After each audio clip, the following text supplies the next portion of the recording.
हम रिकॉर्डिंग। हरे कृष्णा सभी का बहुत बहुत स्वागत है। तो आज हम जा रहे हैं 18वां अध्याय देखने, अंतिम अध्याय देखने जा रहे हैं। तो मैं शेयर करती हूँ और जल्दी से मंगलाचरण कर लेती हूँ। ओके।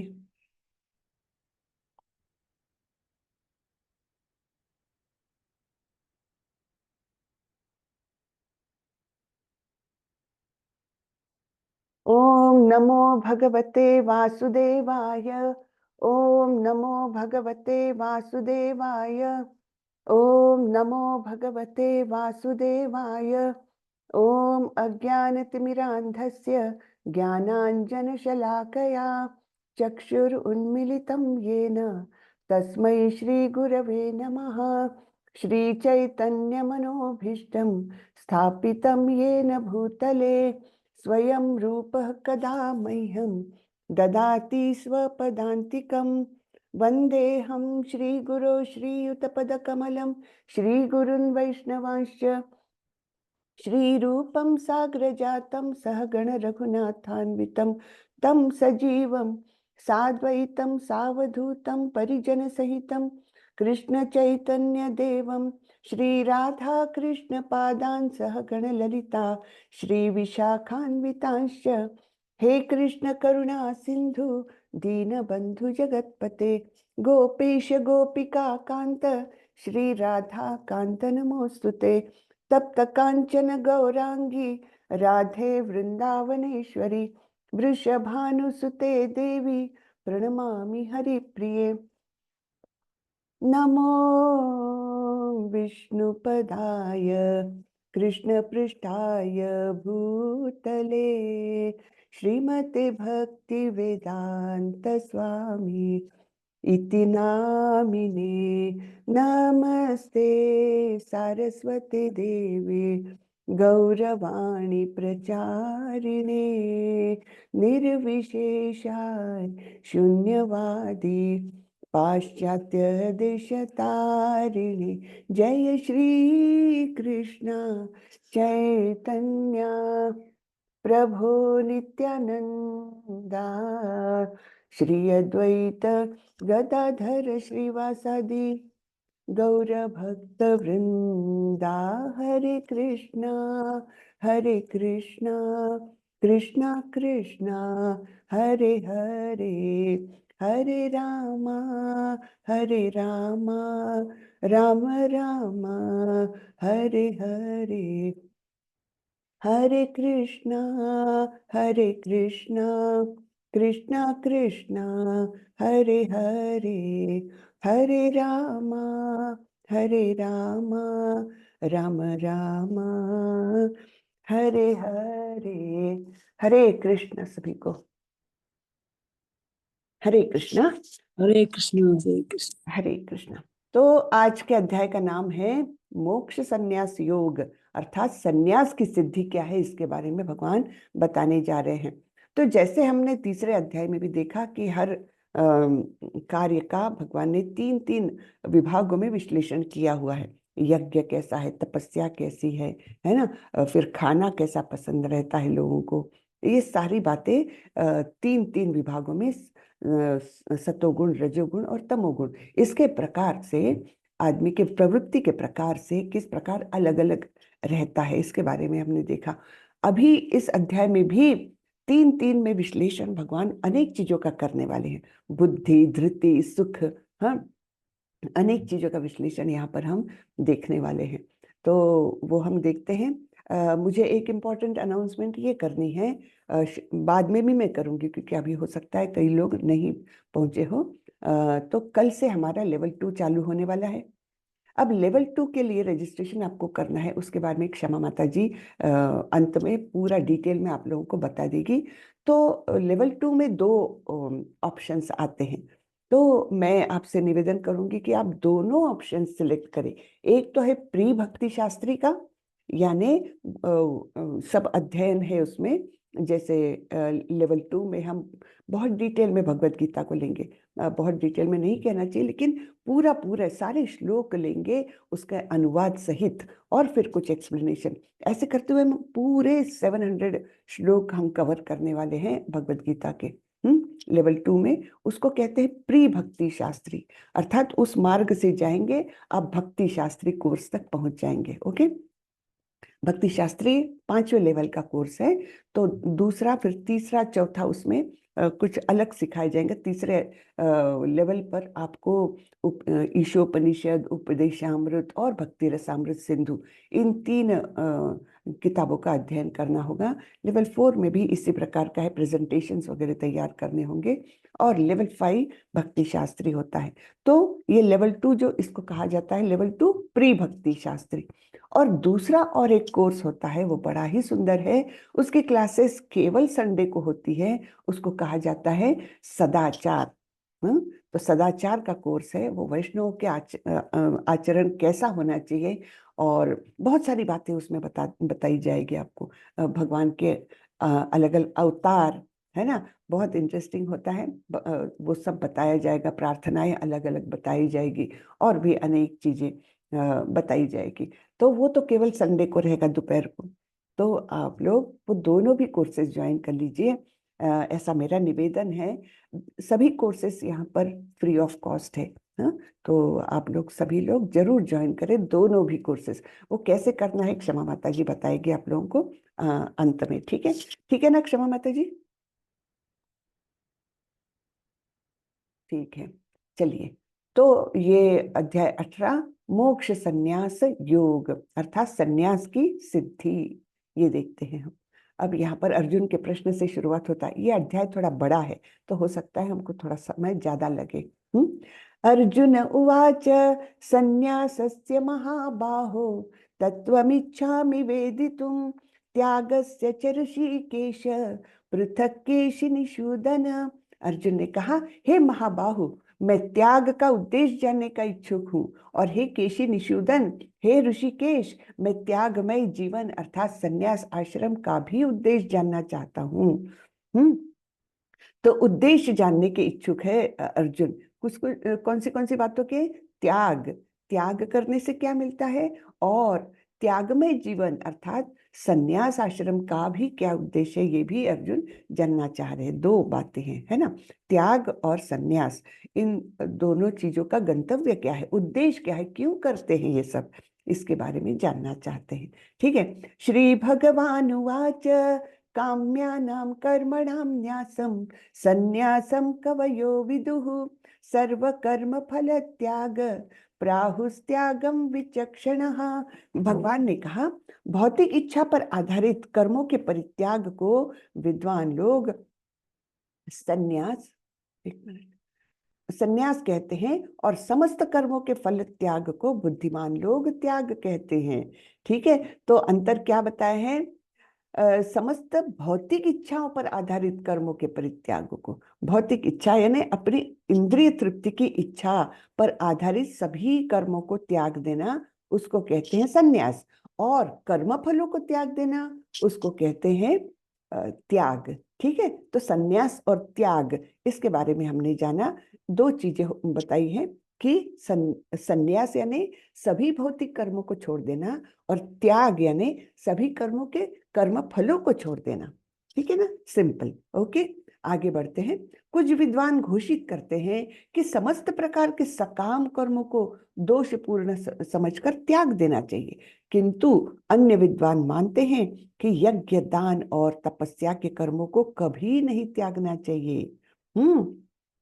तो अलग अलग ये मत है विद्वानों के। भगवान बता रहे हैं कि कुछ लोग बोलते हैं कि सभी सकाम कर्मों को छोड़ देना चाहिए, कुछ भी सकाम करने ने अपनी इच्छा तृप्ति के लिए कुछ भी नहीं करना चाहिए। लेकिन कुछ विद्वानों का मत है कि यज्ञ, दान और तपस्या ये कर्म ऐसे हैं कि वो सकाम ही सही, लेकिन उनको त्यागना नहीं चाहिए। हाँ, यानी जो रजोगुणी जो लोग हैं, इच्छा लेकर के कुछ कर्म करते हैं, उसको भी त्यागना नहीं चाहिए, ऐसे कुछ विद्वानों का मत है। यज्ञ दान तपः कर्म न त्याज्यम कार्यमेव तत् यज्ञो दानम तपश्चैव पावनानि मनीषिणाम। यज्ञ दान तथा तपस्या के कर्मों का कभी परित्याग नहीं करना चाहिए, उन्हें अवश्य संपन्न करना चाहिए। निस्संदेह यज्ञ दान तथा तपस्या महात्माओं को भी शुद्ध बनाते हैं, तो क्यों नहीं त्यागना चाहिए? इसका हमको आंसर यहाँ मिलता है, उत्तर मिलता है कि भगवान ने कहा है सकाम कर्म ही सही, लेकिन यज्ञ दान तप नहीं छोड़ना चाहिए। क्यों नहीं छोड़ना चाहिए? क्योंकि ये तो महात्माओं को भी, यानी यज्ञ दान और तप ये ऐसी क्रियाएं हैं कि ये निचले दर्जों को भी ऊपर उठाती ही है, और तो और महात्माओं को भी शुद्ध और शुद्ध बनाते हैं। सॉरी।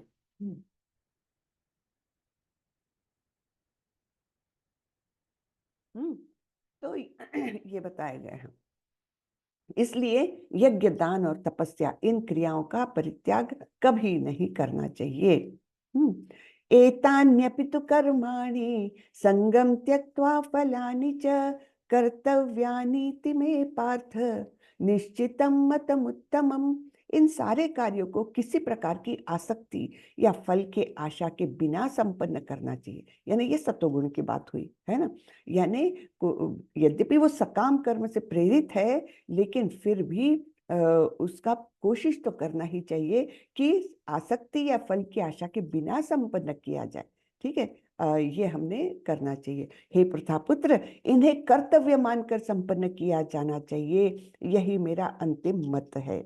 अब भगवान का मत यानी आदेश। ठीक है, तो आदेश क्या दे रहे हैं भगवान सभी सामान्य जनों को कि यज्ञ दान तपस्या ये कर्म ऐसे है, इनको कभी भी नहीं छोड़ना चाहिए, लेकिन उत्कृष्ट ये है कि वो सकाम कर्म यानी किसी फल के हेतु के बिना करना चाहिए। तो आशा के बिना, कर्म फल की आशा के बिना संपन्न करना चाहिए। तो यहाँ पर जैसे कुछ लोग किसी जीव को बचा रहे हैं, खुद की जान जोखिम में डाल करके बचा रहे हैं एक बकरी के बच्चे को, है ना, तो ये क्या हुआ? ये एक समर्पण वृत्ति ही हुई, है ना। खुद की चिंता किए बिना, किसी फल की आशा के बिना, ये समर्पण की वृत्ति से किया हुआ कर्म, ये निश्चित रूप से यज्ञ कर्म में गिना जाएगा, है ना। अपने लिए नहीं कर रहे हैं ये, है ना, अपनी इंद्रिय तृप्ति के लिए तो नहीं हो रहा ये कार्य ना, खुद की जान को जोखिम में डाल करके कर रहे हैं। तो ये एक एक प्रकार से यज्ञ हुआ, और सतोगुण में यज्ञ हुआ, क्योंकि कर्मफल की आशा नहीं है, आसक्ति नहीं है। हे महाबाहु अर्जुन, वेदांत के अनुसार समस्त कर्मों की पूर्ति के लिए 5 कारण हैं। अब तुम्हें मुझसे अब तुम इन्हें मुझसे सुनो। कर्म का स्थान, अब ये 5 चीजें बता रहे हैं भगवान। हाँ, कि ऐसा नहीं है कि कोई काम हो गया है आपसे, मतलब आपने कोई काम किया है तो सारा क्रेडिट आपका है, ऐसा नहीं है। भगवान बोलते हैं 5 कारण है उसके पीछे। कौन से? एक तो कर्म का स्थान चाहिए, दूसरा कर्ता, तीसरा विभिन्न इंद्रियां, फिर चेष्टाएं यानी प्रयत्न, एंडिवर, है ना, प्रयत्न, तथा परमात्मा। ये 5 कर्म के कारण हैं। तो कोई भी कर्म संपन्न होता है उसके पीछे ये 5 कारण हैं। केवल हमने अपने आप को क्रेडिट दे करके नहीं रुकना चाहिए, बराबर ना। ये केवल आपका क्रेडिट नहीं है कि वो कार्य पूर्ण हुआ, उसके पीछे ये 5 कारण है। अब यानी यहाँ पर उदाहरण के तौर पर एक महिला को दिखाया गया है जो कुछ कपड़े बेच रही है। ठीक है, अब इस उदाहरण से हम समझेंगे कि कैसे 5 चीजें आवश्यक है। अब ये कपड़ा बेचना चाह रही है अपने उदर निर्वाह के लिए, है ना। तो ये कार्य करने के लिए जब वो कोई किसी व्यक्ति को कपड़े बेचने में सफल हो जाती है, तब इसके पीछे कैसे 5 कारण है हम देखते हैं। एक तो उसको वो कपड़ा बेचने के लिए कुछ ना कुछ छोटा मोटा ही सही स्थान चाहिए, है ना, छोटा मोटा ही सही लेकिन स्थान चाहिए, यानी कर्म का स्थान। फिर वो स्वयं कर्ता, वो वहां उपस्थित होकर होना चाहिए। फिर विभिन्न इंद्रियां, उसके हाथ पैर ठीक से चलना चाहिए, और इवन उपकरण चाहिए उसको, कुछ स्टोर करने के लिए, चाहे कपड़े रखने के लिए कुछ चाहिए, है ना। तो ये सारी सुविधाएं उसको चाहिए, और उसके हाथ पैर तो चाहिए ही, इंद्रिया वही वो है ही, लेकिन उपकरण भी चाहिए, कुछ ना कुछ, एक टेबल चाहिए, कुछ अलमारियां चाहिए। ठीक है, विभिन्न इंद्रियां।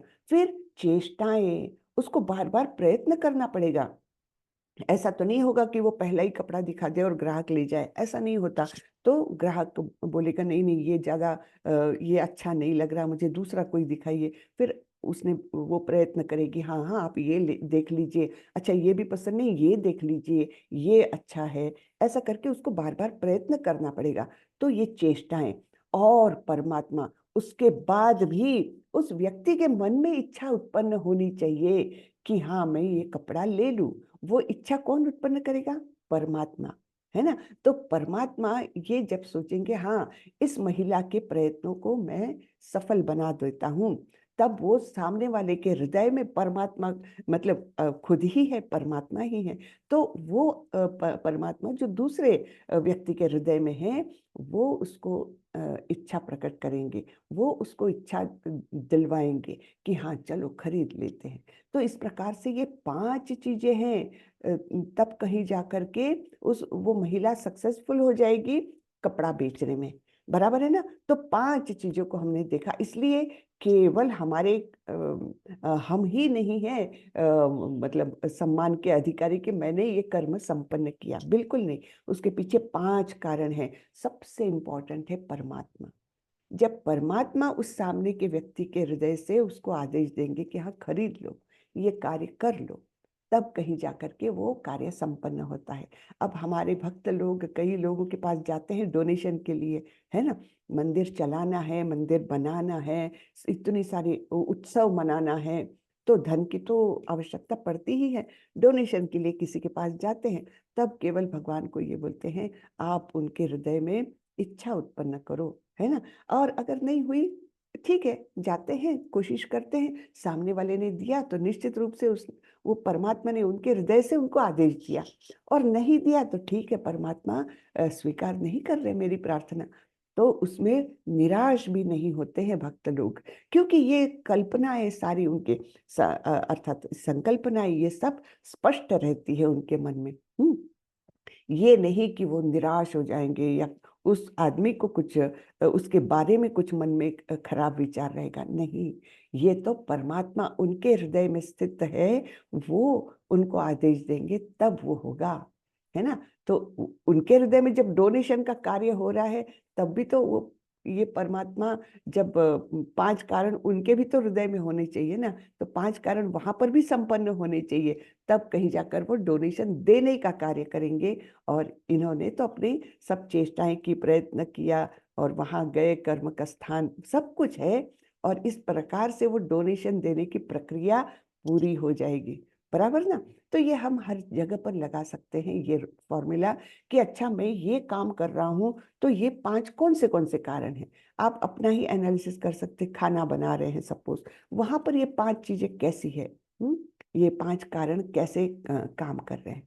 दूसरा एक उदाहरण दिया जाता है, जैसे कोई एक फैक्ट्री बनाना है, तो उसके लिए क्षेत्र चाहिए, यानी वो एरिया चाहिए, है ना। उनकी जगह चाहिए जहां पर फैक्ट्री बनाना है। फिर कौन चाहिए? कर्ता, तो काम करने वाले लोग चाहिए। फिर उनके अनेक प्रयत्न चाहिए, सॉरी, ये काम करने वाले लोग। फिर विभिन्न इंद्रियां लेंगे, यानी उनको उपकरण चाहिए। हाँ, उपकरण कौन से? उनके हाथ पैर चलने ही चाहिए। फिर सब ये मशीन्स चाहिए, ये साधन चाहिए, जो लोहे के सलाखे और ईंटें सीमेंट वो सब चाहिए। फिर अनेक प्रयत्न चाहिए, और अंत में परमात्मा का आदेश चाहिए, है ना। तो इस प्रकार से परमात्मा का आदेश, इस प्रकार से सब कुछ 5 चीजें जब इकट्ठा होगी, तब कहीं जाकर वो फैक्ट्री बनने का कार्य संपन्न होगा, है ना। तो हर कार्य के पीछे 5 कारण है। बहुत महत्वपूर्ण श्लोक है ये। अतएव जो इन 5 कारणों को न मानकर अपने आप को ही एकमात्र कर्ता मानता है, वह निश्चय ही बहुत बुद्धिमान नहीं होता और वस्तुओं को सही रूप में नहीं देखता। हम्म तो केवल अपने आप को अगर कर्ता मानने लग जाएंगे, तो वो भगवान बोले वो बुद्धिमान नहीं है, और इस वस्तुओं को अर्थात इस भौतिक कार्यकाल को वो ठीक से समझ नहीं पा रहा है। अब आगे देखते हैं। ज्ञान, ज्ञेय तथा ज्ञाता, ये तीनों कर्म को प्रेरणा देने वाले कारण हैं। कौन से? एक तो ज्ञान रहना चाहिए, ज्ञेय रहना चाहिए, यानी जानने के लिए आवश्यक जो है ज्ञेय, हाँ, और ज्ञाता, यानी अर्थात वो काम करने वाला, हाँ, कर्ता। ये तीनों जब मिल जाते हैं तब कर्म को प्रेरणा मिलती है कि ये काम मैं कर लेता हूँ। यानी सपोज अगर हम एक छोटा सा उदाहरण लेंगे खाना बनाने का। अगर मुझे ज्ञान है कि ये पदार्थ कैसे बनता है, लड्डू कैसे बनते हैं, ये ज्ञान होना चाहिए, है ना। फिर ज्ञेय, इसके बारे में सारी जानकारी, उपकरण, सब कुछ चाहिए। और फिर ज्ञाता, मैं खुद भी तो चाहिए वहां पर, है ना। तो इस प्रकार से ये तीनों जब मिलेंगे तब हाँ चलो आज मेरे पास टाइम भी है, मैं उपलब्ध हूँ, है ना। और मुझे पता है कि लड्डू कैसे बनाए जाते हैं, सब साधन सामग्री उपलब्ध है, तो चलो लड्डू बनाते हैं। तो ये प्रेरणा मुझे मिली, ये लड्डू बनाने के कर्म करने की प्रेरणा मुझे मिली। फिर इंद्रिया अर्थात करण, कर्म तथा कर्ता, ये तीन कर्म के संघटक है। हाँ, तो संघटक कौन से हैं? इंद्रिया चाहिए, यानी मेरे हाथ पैर चलने चाहिए, उपकरण चाहिए, ये सब। फिर वो काम करना चाहिए, और मैं स्वयं कर्ता। ये तीन कर्म के संघटक कहे जाते हैं। अब देखिए अलग अलग भेद बताने जा रहे हैं, बहुत सारा ज्ञान है इसमें। तो प्रकृति के तीन गुणों के अनुसार ही ज्ञान, कर्म तथा कर्ता के तीन तीन भेद हैं। ठीक है, ज्ञान भी तीन विभाग में, कर्म भी और कर्ता भी, अलग अलग भेद है। अब तुम मुझसे इन्हें सुनो। अब ज्ञान के बारे में है, जिस ज्ञान से अनंत रूपों में विभक्त सारे जीवों में एक ही अविभक्त आध्यात्मिक प्रकृति देखी जाती है, उसे ही तुम सात्विक जानो। हम्म तो अलग अलग रूपों में कितने जीव है ना। कितने सारे पेड़ पौधों से लेकर चींटी हाथी से लेकर मगरमच्छ से लेकर मनुष्य देवता, कितने सारे अनंत रूपों में ये विभक्त है सारे जीव, है ना। लेकिन उनमें एक ही अविभक्त आध्यात्मिक प्रकृति, अर्थात सभी में परमात्मा की उपस्थिति जानना, ये ज्ञान सात्विक ज्ञान है। फिर जिस ज्ञान से कोई मनुष्य विभिन्न शरीरों में भिन्न भिन्न प्रकार का जीव देखता है, उसे तुम राजसी जानो। तो रजोगुणी ज्ञान कैसा रहेगा कि मैं अलग और ये मेरा पड़ोसी अलग, है ना। तो भिन्नता देखेगा, मैं श्रेष्ठ जीव हूँ, चींटी और छिपकली कॉकरोच ये कनिष्ठ जीव है ना, तुच्छ जीव है। पेड़ पौधे काटने के लिए है, उसमें कहाँ जीव जान है। ऐसे जो जिनका ज्ञान होता है वो रजोगुणी ज्ञान है ना। यानी भिन्नता देखता है, मैं अलग और ये सब बाकी लोग अलग, उनके साथ मेरा व्यवहार अलगता का होना चाहिए, भिन्नता का होना चाहिए। ये जो सोचता है वो राजसी ज्ञान है। और वह ज्ञान जिससे मनुष्य किसी एक प्रकार के कार्य को जो अति तुच्छ है सब कुछ मानकर सत्य को जाने बिना उसमें ही लिप्त रहता है, तामसी कहा जाता है। तो कोई कोई लोगों को कोई छोटा सा ज्ञान होता है। खैर वैसे कर्म कोई छोटा बड़ा बड़ा नहीं होता, लेकिन एक उदाहरण के तौर पर हम ले सकते हैं कि कोई कोई मनुष्य एकदम ऐसा छोटा काम करेंगे, ठीक है, लेकिन उस काम को इतना महत्वपूर्ण है, बताएंगे मैं ऐसा करता हूँ, मैं इतना अच्छा। छोटा मोटा जो बेचारे मतलब अब तमोगुण में लिप्त और उनका ज्ञान इतना बड़ा नहीं है, वो लोग, एक उदाहरण के लिए पंचर बनाने वाला है ना। तो वो वैसे ओवरऑल हम काम देखे भौतिक जगत के, तो वैसे वो काम तुच्छ है। लेकिन जब उसके पास जाते तब आप सुनिएगा वो अपने आप को कितना महत्वपूर्ण काम कर रहा हूँ ऐसे मानते हैं, जैसे इस काम के बिना तो दुनिया ही स्टैंड स्टिल हो जाए, इस प्रकार का उसका वो एक्टिविटीज रहती है। तो ऐसे अति तुच्छ काम को सब कुछ मानकर सत्य को जाने बिना उसमें लिप्त रहता है, तो ऐसे ज्ञान को तामसी कहा जाता है। मैं फिर से रिपीट करती हूँ कि कोई कर्म छोटा बड़ा नहीं है, लेकिन ये हमारे अंतरंग की प्रवृत्ति के बारे में बताया जा रहा है। उसको ही सब कुछ मान लेना कि मैं कितनी सफाई में, वो सफाई तो बहुत अच्छा काम है, फिर भी एक उदाहरण के तौर पर वही सब कुछ है, उसके सिवा कोई इम्पोर्टेंट काम है ही नहीं, ऐसा अगर कोई मान करके चले तो यानी एक प्रकार से अहंकार भी है ना। तो ये तामसी कहा जाता है ज्ञान। ओके, अब ये ज्ञान के तीन भेद हुए। आगे देखते हैं क्रियाएं, कर्म। कर्म भी तीन प्रकार के होते हैं, जो कर्म नियमित है और जो आसक्ति राग और द्वेष से रहित कर्म फल की चाह के बिना किया जाता है, वह सात्विक कहलाता है। तो कैसा ही नियमित है, नियत कर्तव्य है उसका। जो आसक्ति राग या द्वेष है ना तो उसमें आसक्ति है, ना अटैचमेंट है ना, या द्वेष भी नहीं है ना, ना तो आसक्ति ना द्वेष, इस प्रकार से जो है, और कर्म फल की चाह के बिना, तब वो सात्विक कहलाता है। लेकिन जो कार्य अपनी इच्छा पूर्ति के निमित्त प्रयास पूर्वक एवं मिथ्या अहंकार के भाव से किया जाता है वह रजोगुणी कहा जाता है। तो कैसा, अपनी इच्छा पूर्ति के लिए मुझे प्रमोशन चाहिए है, तो इसके लिए मैं कितनी भी मेहनत कर लूँ, ऑफिस में गधा मेहनत कर लूँ, और एक मिथ्या अहंकार का भाव कि हाँ मैं तो इसको सबसे अच्छे तरीके से कर सकता हूँ, है ना, ये जो भाव है वो सब रजोगुणी, ये कर्म जो होता है वो रजोगुणी कर्म कहलाता है। फिर जो कर्म मोहवश शास्त्रीय आदेशों की अवहेलना करके तथा भावी बंधन की परवाह किए बिना या हिंसा अथवा अन्यों को दुख पहुंचाने के लिए किया जाता है वह तामसी कहलाता है। तो ऐसा काम है ना, तो जो हमको पता है ये समाज में इसको अच्छा नहीं कहा जाता, जैसे चोरी करना है, मुझे पता है कि ये अच्छा नहीं है कार्य, यानी शास्त्रीय आदेशों की अवहेलना है, ये पता है या न भी पता है, लेकिन उस प्रकार का कार्य कैसे कर रहे हैं, भावी बंधन की परवाह किए बिना। मुझे पता है कि चोरी करते हुए पकड़ा गया तो मुझे जेल होगी, लेकिन फिर भी मैं परवाह नहीं करता और मैं चोरी करता हूँ। अब चोरी में मानसिक हिंसा तो है ही है, क्योंकि आप जिसकी वस्तु चुराने जा रहे हो उसको तो दुख पहुंचा रहे हो, यानी मानसिक हिंसा है, कभी कभी शारीरिक भी होती है ना, दूसरों को दुख पहुंचाया जाता है। तो ये कर्म कैसा हुआ, तामसी, बराबर ना।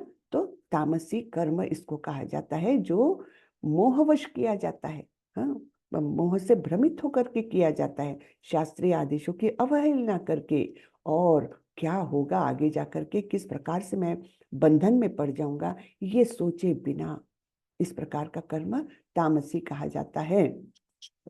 फिर प्रकृति के गुणों के आधार पर तीन प्रकार के श्रमिक अर्थात कर्ता, जो व्यक्ति भौतिक गुणों के संसर्ग के बिना अहंकार रहित संकल्प तथा उत्साह पूर्वक अपना कर्म करता है और सफलता अथवा असफलता में अविचलित रहता है, वह सात्विक कर्ता कहलाता है।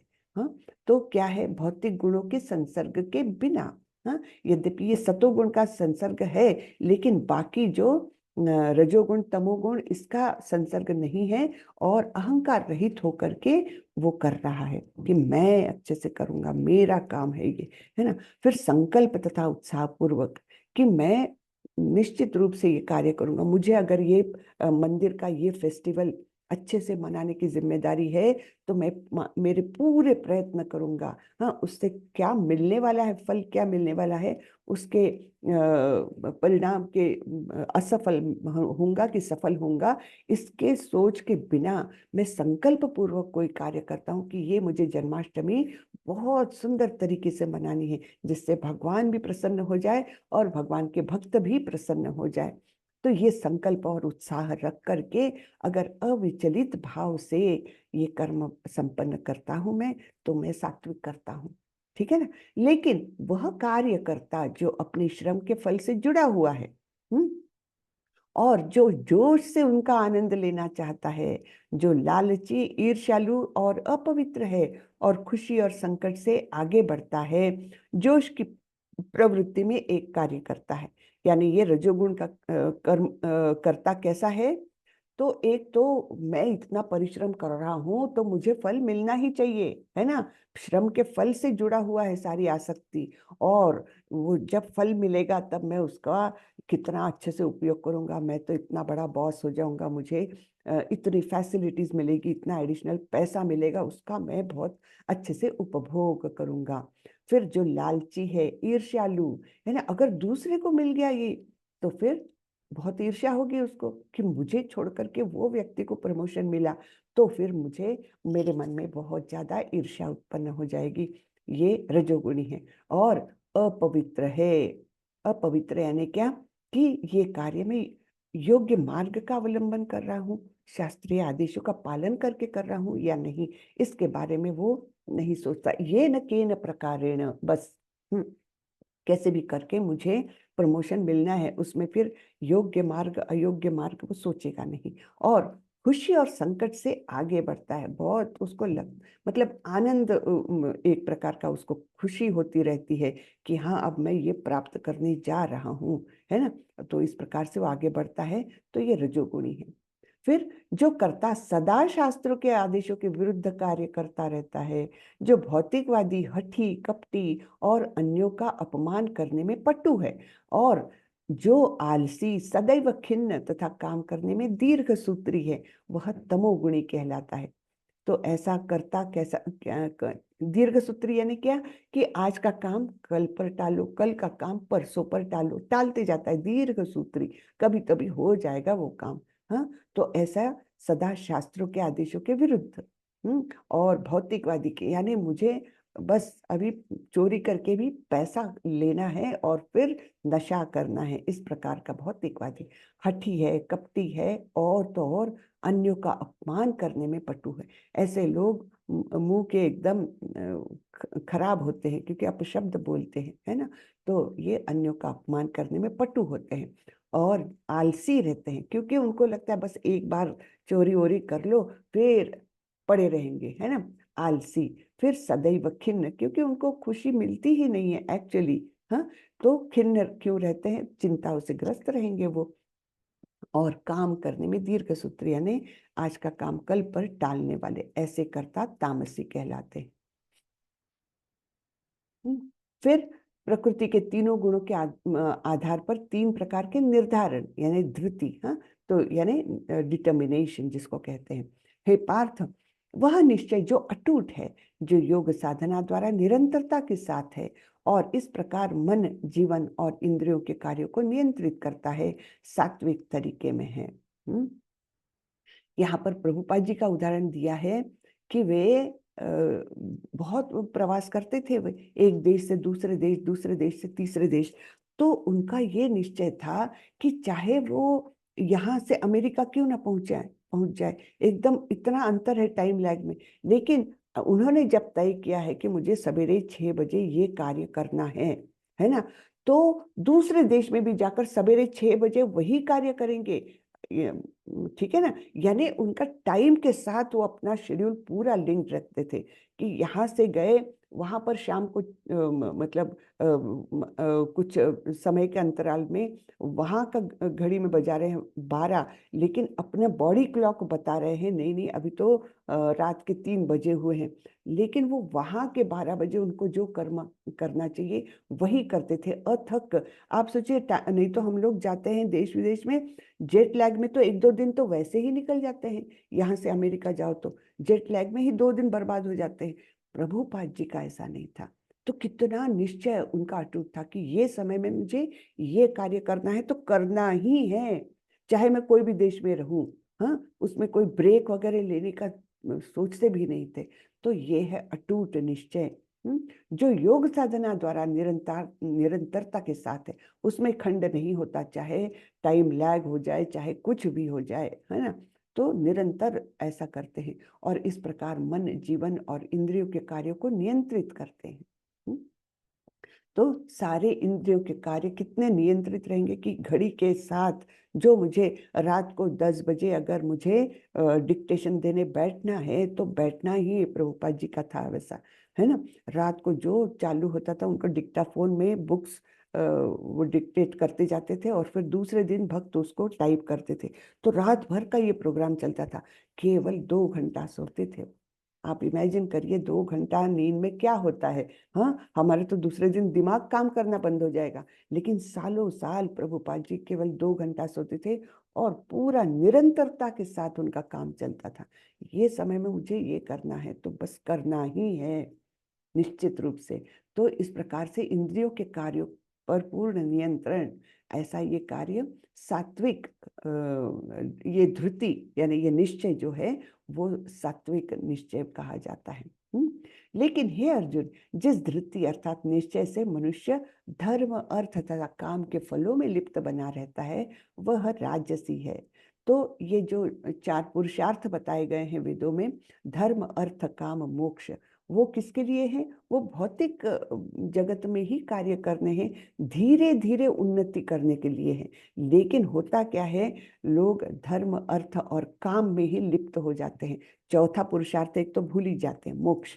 हाँ, तो धर्म का काम करेंगे, जैसे यज्ञ करेंगे, किस लिए? हाँ, मुझे प्रमोशन मिल जाए। तो उससे अर्थ मिलता है, यानी क्या? पैसा मिलता है। और उस पैसे को कहाँ लगाते हैं? इंद्रिय तृप्ति के कामों में। तो इस प्रकार से वो केवल भौतिकता में ही उनका सारा कार्य चलता रहता है। तो ये निश्चय, ऐसा निश्चय जो केवल भौतिक कार्यों में लिप्त रहता है, वह राजसी है। हे पार्थ, जो निश्चय अर्थात धृति स्वप्न भय शोक विषाद तथा मोह के परे नहीं जाती, ऐसी दुर्बुद्धिपूर्ण धृति तामसी है। तो ऐसे लोग, तामसी लोग, सपना देखेंगे कि हाँ, मुझे ये बड़ा भारी एक 50 लाख का एक वो मिल गया, धन मिल गया, फिर मैं ऐसा करूंगा। हाँ, फिर कभी कभी डरते भी, हाँ 50 लाख की मैं बैंक से चोरी कर लूंगा तो मुझे बड़ी सजा मिल सकती है ना। इस प्रकार से फिर मुझे तो कुछ मिला ही नहीं है जीवन में, है ना। मेरे माँ बाप ने तो मुझे पैसा भी नहीं रखा। ये शोक विषाद, है ना, इस प्रकार के निगेटिव विचार जो रहते हैं, ऐसी दुर्बुद्धिपूर्ण जो निश्चय है, जो इसके परे नहीं जाता। केवल भय शोक विषाद इसमें ही स्वप्न में ही वो पड़ा रहता है, कोई निश्चय से काम नहीं कर सकता। तो वो दुर्बुद्धिपूर्ण निश्चय जो है वो तामसी है। अब खुशी, खुशी के भी प्रकार है 3। हाँ, हमको तो लगता खुशी तो खुशी होती है भाई, उसमें क्या प्रकार। लेकिन है, देखो कितना सुंदर ज्ञान है भगवत गीता में। जो प्रारंभ में विष जैसा लगता है, लेकिन अंत में अमृत के समान है, और जो मनुष्य में आत्म साक्षात्कार जगाता है, वह सात्विक सुख कहलाता है। तो सुख कैसा है ये? हाँ, ये सुख पाने के लिए मुझे शुरू में कष्ट लगता है, हाँ, लेकिन अंत में उसका आनंद आने लगता है, और धीरे धीरे मनुष्य आत्म साक्षात्कार की ओर प्रगति करता है। उदाहरण क्या है? बस यही अपना ही उदाहरण ले लीजिए। हम लोगों को सवेरे उठने में बड़ा आलस आता है ना। अरे, बड़ी तकलीफ है, विष जैसा, ठीक है ना, विष जैसा लगता है सवेरे जल्दी उठना, और ये नहा धो के क्लास अटेंड करना कितना तकलीफदायक है ना। लेकिन जैसे जैसे उसकी आदत होती है, और आपको इस क्लास में रुचि आने लगती है, तब आप अपने मन से उसको उठ करके फटाफट नहा धो के क्लास में बैठ सकते। तब वो अमृत के समान लगते, क्योंकि मुझे बड़ी अच्छी आदत लग गई है, सवेरे सवेरे जल्दी उठ के फ्रेश होकर के क्लास अटेंड कर रहा हूँ, बड़ा अच्छा लग रहा है मुझे। तो अंत में अमृत के समान लगता है। और तो और ये सुख जो है, जो आनंद आपको मिल रहा है, वो आपको धीरे धीरे आत्म साक्षात्कार की ओर ले जा रहा है, भगवत धाम की ओर ले जा रहा है। तो ऐसा जो सुख अभी हम सबको मिल रहा है, आपको मुझे, है ना, कि सवेरे उठ करके भगवान के बारे में चिंतन करे, मनन करे, सीखे, है ना। तो ये जो सुख है, ये सात्विक सुख है। ठीक है। दूसरा और एक उदाहरण माला जपने का ले सकते हैं, नाम जप करने का। शुरू में वो नाम जप करना इतना कठिन जाता है, अरे बाप रे, एक माला होने तक अपन बार बार देखते कब खत्म होगी ये माला। अभी तक तो मैं आधे में भी नहीं पहुंचा। हरे कृष्ण कृष्ण कृष्ण हरे हरे, है ना, अभी तक तो आधे में भी नहीं पहुंचा। बड़ी तकलीफदायक है ये चीज तो। हाँ, लेकिन करना तो है। तो निश्चय के साथ आप कर रहे हैं, और जैसे जैसे आपको 1 दिन 2 दिन 2 महीने 4 महीने तक आप परिश्रम ले रहे, धीरे धीरे उस आपको बड़ा अच्छा लगने लगेगा उसमें। हाँ, अमृत जैसा लगने लगेगा। और आगे जाएंगे, 3-4 साल के बाद तो आपको एकदम छोड़ नहीं सकते ये नाम का जप, ऐसी अवस्था हो जाएगी। तो और वो आपको कहाँ ले जा रहा है? वो आदत, वो कार्य आपको आत्म साक्षात्कार की ओर ले जा रहा है। तो ऐसा ये सुख जो मिल रहा है ना, वो सात्विक सुख है। ठीक है। फिर जो सुख इंद्रियों द्वारा उनके विषयों के संसर्ग से प्राप्त होता है, और प्रारंभ में अमृत तुल्य तथा अंत में विष तुल्य लगता है, वह रजोगुणी कहलाता है। तो सारे भौतिक आप सुख देख लो, इंद्रिय तृप्ति की ओर जो ले जाने वाले, हम रजोगुणी लोगों का खाना ही सोचेंगे, तो क्या खाते हैं वो लोग? उनको क्या पसंद है? हमने देखा था, अत्यंत तीखा, चटपटा, गरम, है ना, और एकदम ऐसा खाना उनको ये लगता है, पसंद आता है, जो जीभ पर एकदम अंगार के समान लगे, है ना, कान से आंख से मतलब पानी आना चाहिए, ऐसा हु करते हुए खाएंगे और बड़ा एंजॉय करेंगे। लेकिन यानी प्रारंभ में उनको बड़ा एंजॉयमेंट लगता है, प्रारंभ में अमृत तुल्य, लेकिन वो देता क्या है, शरीर में रोग उत्पन्न करता है, दुख देता है ना, तो अंत में विष तुल्य लगता है। तो ये रजोगुणी सुख कोई भी ले लीजिए, अंत में विष तुल्य हो जाते हैं। जैसे ऑफिस में बहुत काम करने वाले है ना, बहुत मेहनत करने वाले कि हाँ मुझे तो ये चाहिए, मुझे वो चाहिए, बॉस को खुश करना है, तो शुरू शुरू में तो बड़ा उसका उत्साह लगता है, अमृत तुल्य लगता है। लेकिन जब वो मिल भी जाता है, अंत में हाँ वो आदमी रियलाइज करता है मैंने इतना परिश्रम किया है, लेकिन उसके कारण मैं अपने बच्चों की तरफ देख नहीं सका, उनको निग्लेक्ट किया, उन पर ठीक संस्कार नहीं दे सका, तो फिर ये तो विष तुल्य हो गया, है ना। तो ये सब सुख उसने अपनी इंद्रिय तृप्ति के लिए किया, मेहनत की, लेकिन अंत में विष तुल्य हो गया। तो ये ऐसा सुख रजोगुणी सुख कहलाता है। तथा जो सुख आत्म साक्षात्कार के प्रति अंधा है, जो प्रारंभ से लेकर अंत तक मोह कारक है, और जो निद्रा, आलस्य तथा मोह से उत्पन्न होता है, वह तामसी कहलाता है। तो ये तो लोग पूर्णतः अंधकार में रहते हैं, जो तमोगुण से लिप्त है। इनको आत्म साक्षात्कार पता ही नहीं। क्या आत्म साक्षात्कार, क्या करना है भगवान का नाम लेकर, हमारे लिए क्या किया है भगवान ने, हाँ ऐसे हैं, हमको तो इतने दुख दिए हुए, तो क्यों भगवान का नाम लूं मैं। तो आत्म साक्षात्कार के प्रति पूर्णतः अंधा है। फिर प्रारंभ से लेकर अंत तक मोह कारक है। वो जो भी कार्य करेगा, शुरू से अंत तक उसको उसमें दुख ही मिलेगा, कोई अच्छा उसको मिल नहीं सकता। और जो निद्रा, आलस्य तथा मोह से उत्पन्न होता है, तो ये सुख कहाँ से उत्पन्न हो रहा है उसको, चलो सो जाते हैं, है ना, अरे कुछ काम नहीं करना, मेरे को बैठा ही रहना है, आलस और मोह यानी केवल कल्पना में कुछ तो भी सोचना, ये उत्पन्न होता है, वह तामसी सुख होता है। ठीक है, कितने भगवान ने इसमें कितना ज्ञान दिया है, आप सोचिए। फिर प्रकृति के गुणों के आधार पर 4 आश्रम, हाँ, हमारे यहाँ आश्रम नहीं, हम यहाँ पर पहले वो ले रहे हैं, वर्ण ले रहे हैं। वर्ण कौन से हैं, ब्राह्मण, क्षत्रिय, वैश्य और शूद्र, उनके बारे में हम देखेंगे। शमो दमस्तपः शौचम क्षान्तिरार्जवमेव च ज्ञानम विज्ञानम आस्तिक्यम ब्रह्म कर्म स्वभावजम। यानी ब्राह्मणों के क्या क्या गुण है वो हम देखते हैं।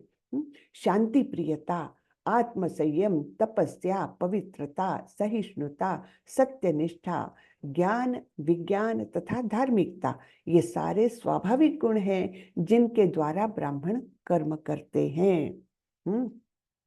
तो ये ब्राह्मणों के गुण बताए हैं। शांति प्रिय रहते हैं, कोलाहल में पसंद नहीं करते, अपने इंद्रियों का संयमन करते हैं, आत्म संयम, कंट्रोल है अपनी इंद्रियों पर।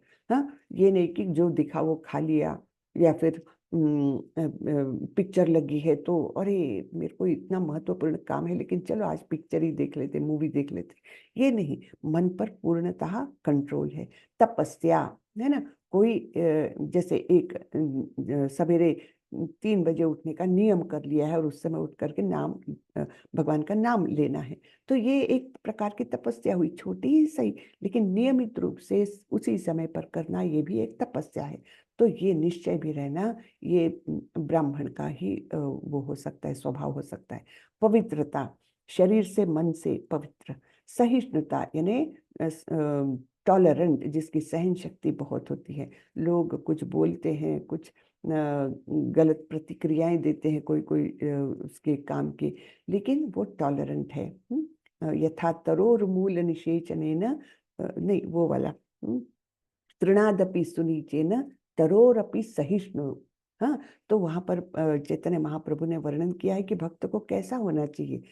तृणादपि सुनीचेन, जो तृण यानी घास का पत्ता है जो जमीन पर उगता है, हाँ, तो उस पर तो लोग पैर दे करके जाते हैं, कुछ भी कुचलते हुए जाते हैं, लेकिन वो कुछ भी उस पर प्रतिक्रिया नहीं देता। वैसे ही तरोरपि सहिष्णु, यानी पेड़ पौधे देखिए कितने सहिष्णु है, कितने टॉलरेंट है।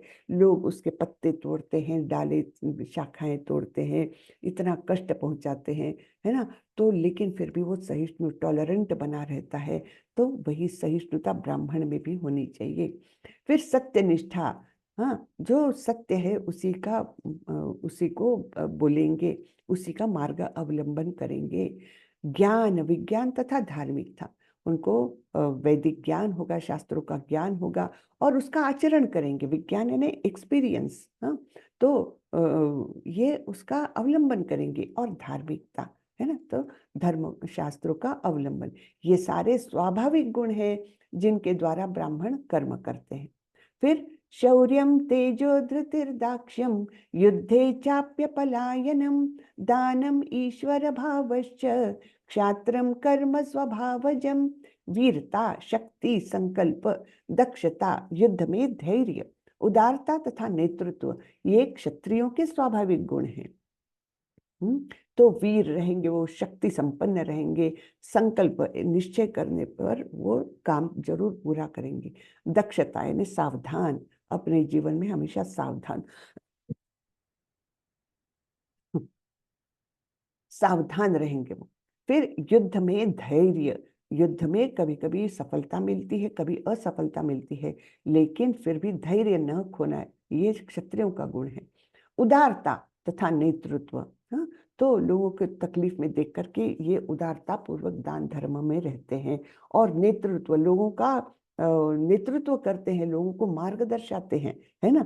तो ये सारे गुण हैं क्षत्रियों के। ठीक है। फिर कृषि गोरक्ष वाणिज्यम वैश्य कर्म स्वभावजम परिचर्यात्मकम कर्म क्षुद्रस्यापि स्वभावजम। कृषि करना, गोरक्षा तथा व्यापार वैश्यों के स्वाभाविक कर्म है और शूद्रों का कर्म श्रम तथा अन्यों की सेवा करना है। ठीक है। तो वैश्यों के 3 काम हैं। कौन से?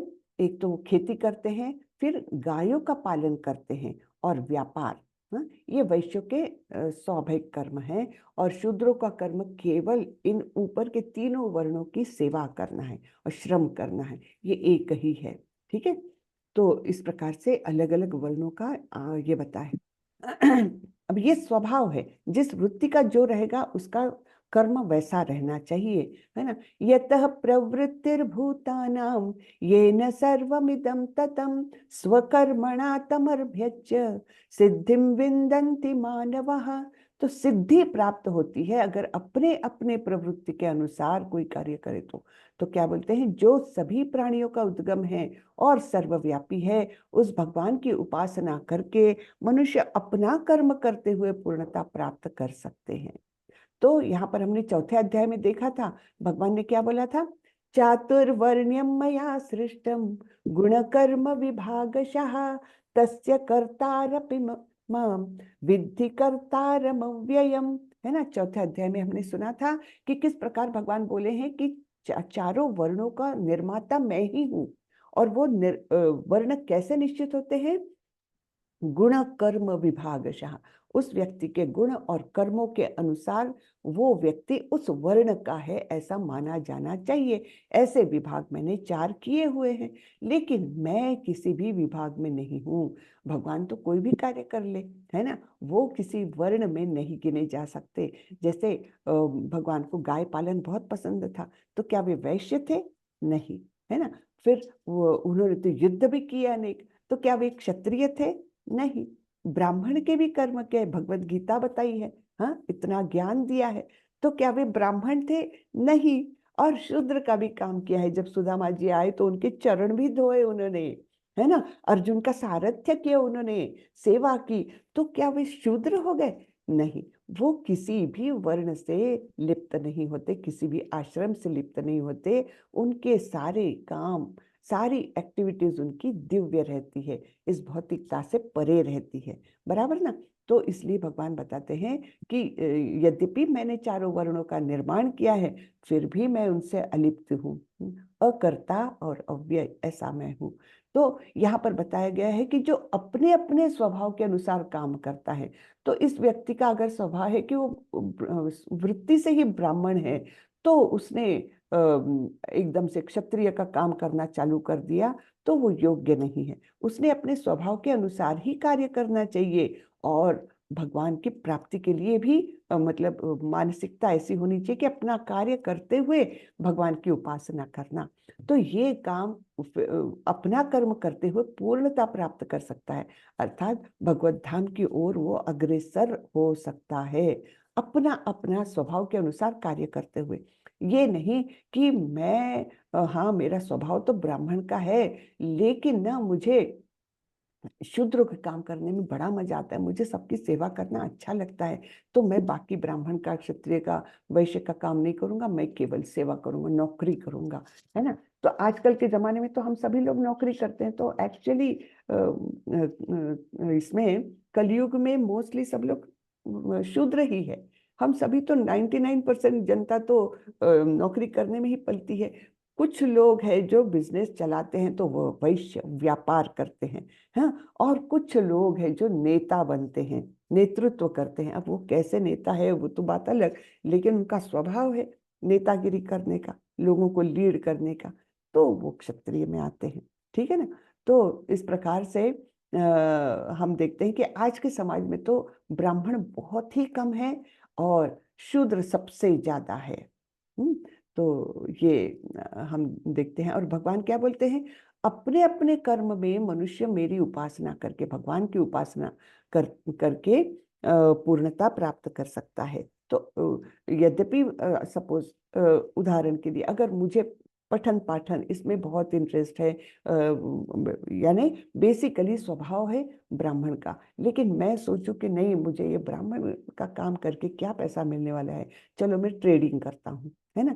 तो ट्रेडिंग कर व्यापार करने लग गया, शायद उसमें मैं बहुत सक्सेसफुल भी हो जाऊं, लेकिन स्वभाव तो मेरा जो है वो ब्राह्मण के कार्यों में ही लगा हुआ है। तो इस प्रकार अगर मैं इसमें काम करते हुए भी बहुत सक्सेस भी पालूं, फिर भी मैं पूर्णता प्राप्त नहीं कर सकता, क्योंकि वो मेरा स्वभाव ही नहीं है ना। तो ये बताया गया कि अपने स्वभाव के अनुसार काम करो, भौतिकता की दृष्टि से उसमें सफल असफल इसके बारे में नहीं सोचना है। मेरा स्वभाव ये है, और वो मुझे वही मुझे योग्य मार्ग दिखाएगा जो आत्म साक्षात्कार की ओर ले जाएगा, बराबर ना। तो ये बताया है, और इसका बहुत महत्व बताया है भगवान ने। श्रेयान स्वधर्मो विगुणः परधर्मात् स्वनुष्ठितात् स्वभाव नियतम कर्म कुर्वन्नाप्नोति किल्बिषम्। अपने वृत्तिपर्यक कार्य करना, चाहे वह कितना ही त्रुटिपूर्ण ढंग से क्यों न किया जाए, अन्य किसी के कार्य को स्वीकार करने और अच्छी प्रकार करने की अपेक्षा अधिक श्रेष्ठ है। अपने स्वभाव के अनुसार निर्दिष्ट कर्म कभी भी पाप से प्रभावित नहीं होते। तो यहाँ पर उदाहरण किसका बताया है, इतने सारे जानवरों को इकट्ठा किया गया। यहाँ पर एक पक्षी है, बंदर है, पेंगुइन है, हाथी, मछली, है ना, सीगल, कुत्ता, ये सारे इतने सारे प्राणियों को जमा करके ये व्यक्ति बोल रहा है, जो कोई इस पेड़ पर सबसे जल्दी चढ़ेगा वो जीत जाएगा। तो क्या ये कंपटीशन ठीक है? नहीं ना। तो वैसे ही हम लोग क्या भौतिकता में क्या परिमाण है हमारा जीतने का, जो सबसे धनी है वो जीता, ऐसा हमने एक परिमाण बना लिया है, लेकिन वो अत्यंत अयोग्य है, क्योंकि हर एक की वृत्तियां अलग अलग है। अपने अपने वृत्ति पर ही काम करना चाहिए। तो श्रेयान स्वधर्मो विगुणः, चाहे मैं भौतिकता की दृष्टि से मैं वो उसमें कुछ अवगुण है, जैसे कोई भी वर्ण लेंगे तो उसमें कुछ ना कुछ त्रुटियां हैं। ब्राह्मण का कार्य करने जाए तो धन नहीं मिलेगा, क्षत्रिय का कार्य करने जाए तो उसमें धोखा हमेशा लगा रहेगा, और पाप कर्म सो कॉल्ड कि दूसरों को मारना पड़ेगा, है ना। तो ये क्रूरता भी आ गई उसमें। तो कुछ ना कुछ अवगुण हर वर्ण में है। तो उन अवगुणों के कारण अगर मैं दूसरे वर्ण को अपनाता हूं तो ये योग्य नहीं है। श्रेयान स्वधर्मो विगुणः, अपने वृत्ति पर कार्य को करना, चाहे वह कितना ही त्रुटिपूर्ण ढंग से, है ना, क्यों न किया जाए। अन्य किसी के कार्य को स्वीकार करने और अच्छी प्रकार करने की अपेक्षा श्रेष्ठ है। यानी जो ब्राह्मण की वृत्ति परक है, चाहे वो सोचे कि इसमें पैसा नहीं है तो मैं ट्रेडिंग करता हूँ, उसमें बहुत सक्सेसफुल भी क्यों ना हो जाए, लेकिन वो निकृष्ट है। श्रेष्ठ क्या है? अपने वृत्ति परक ब्राह्मण का कार्य ही उसने करना चाहिए, यद्यपि वो उसमें त्रुटियां अनेक होगी। तो ये बताया है, अपने स्वभाव के अनुसार निर्दिष्ट कर्म कभी भी पाप से प्रभावित नहीं होते। जो आत्मसंयमी तथा अनासक्त है एवं जो समस्त भौतिक भोगों की परवाह नहीं करता, वह संन्यास के अभ्यास द्वारा कर्मफल से मुक्ति की सर्वोच्च सिद्ध अवस्था प्राप्त कर सकता है। आत्मसंयमी और अनासक्त और भौतिक भोगों की परवाह नहीं करता, तो ऐसा संन्यास के द्वारा, संन्यास यानी भौतिक कर्मों का परित्याग, ऐसा करके अपने कर्मफल से मुक्ति पा सकता है और उन्नति कर सकता है अध्यात्म में। और ऐसे व्यक्ति के बारे में बताया है भगवान ने, ब्रह्मभूतः प्रसन्नात्मा न शोचति न कांक्षति समः सर्वेषु भूतेषु मद्भक्तिं लभते पराम। इस प्रकार जो दिव्य पद पर स्थित है, वह तुरंत पर ब्रह्म का अनुभव करता है और पूर्णतया प्रसन्न होता है। वह न तो कभी शोक करता है, न किसी वस्तु की कामना करता है। वह प्रत्येक जीव पर समभाव रखता है। उस अवस्था में वह मेरी शुद्ध भक्ति को प्राप्त करता है। ब्रह्मभूत प्रसन्नात्मा, तो इस प्रकार से दिव्य पद पर वो स्थित हो जाता है जब पूर्णता प्राप्त कर लेता है ना, जैसे पिछले श्लोकों में बताया, अपने अपने कार्य वृत्ति परक कार्य करके भगवान की उपासना करके वो सिद्धि प्राप्त कर सकता है, अर्थात उत्तम श्रेणी का वो व्यक्ति बन सकता है जो सभी में समानता देखता है। हाँ, तो ऐसे दिव्य पद पर स्थित है, वह तुरंत पर ब्रह्म का अनुभव करता है और फिर प्रसन्न रहता है। हाँ, जो एक बार पर ब्रह्म का अनुभव कर ले तो उसको तो पूरा ज्ञान मिल गया है ना। तो ये ज्ञान कि सभी लोग समभाव से है, ये भौतिक जगत का अस्तित्व मेरा ये टेम्पररी है ना। तो देह से जुड़ी हुई सभी जो आसक्तियां हैं वो वृथा है। इस प्रकार का जब ज्ञान उसको प्राप्त होता है तो वो पूर्णतया प्रसन्न हो जाता है। वह न तो कभी शोक करता है, न किसी वस्तु की कामना करता है। वह प्रत्येक जीव पर समभाव रखता है। ऐसे में वह मेरी शुद्ध भक्ति को प्राप्त करता है। अब यहाँ पर बहुत ही महत्वपूर्ण श्लोक आता है, भक्त्या माम अभिजानाति यावान यश्चास्मि तत्वतः ततो माम तत्वतो ज्ञात्वा विशते तदनंतरम। केवल भक्ति से मुझ भगवान को यथारूप में जाना जा सकता है। जब मनुष्य ऐसी भक्ति से मेरे पूर्ण भावनामृत में होता है तो वह वैकुंठ जगत में प्रवेश कर सकता है। तो केवल भक्ति, देखिए कितनी बार भगवान बोलते हैं केवल भक्ति ही मुझ तक ला सकती है किसी को, है ना। तो यहाँ पर भी फिर से एक फाइनल स्ट्रोक है ये भगवान का कि ये केवल भक्ति द्वारा मुझ भगवान को यथारूप में जाना जा सकता है। तो वहां पर चौथे अध्याय में भगवान ने बताया था, जन्म कर्म च मे दिव्यम, हाँ, यो वेत्ति तत्वतः। हाँ, तो यानी मेरे जन्म और कर्म ये दिव्य होते हैं और उनको जो योग्य रूप से जान सकता है, यथा रूप में जान सकता है, वो मुझे प्राप्त कर सकता है, उसको पुनर्जन्म नहीं लेना पड़ता।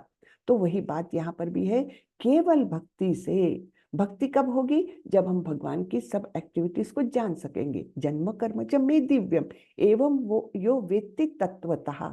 तो वही है, केवल भक्ति से मुझे भगवान को यथारूप में जाना जा सकता है।